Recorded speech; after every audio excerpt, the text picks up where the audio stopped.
Hey guys, what's up? Welcome back to another quick tutorial video. In this channel, we provide you with every possible solution to a specific problem, whether it's a quick fix or a detailed tutorial.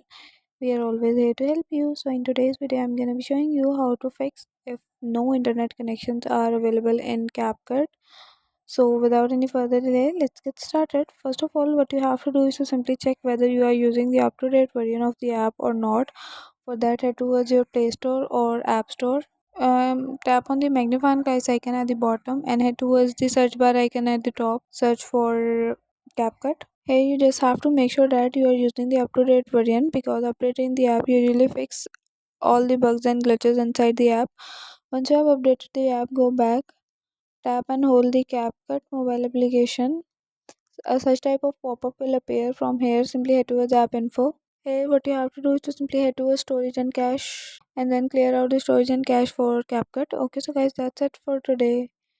Hope you guys like this video. If you guys like the video, give it a thumbs up. Don't forget to subscribe the channel, hit the bell icon. Thank you for watching.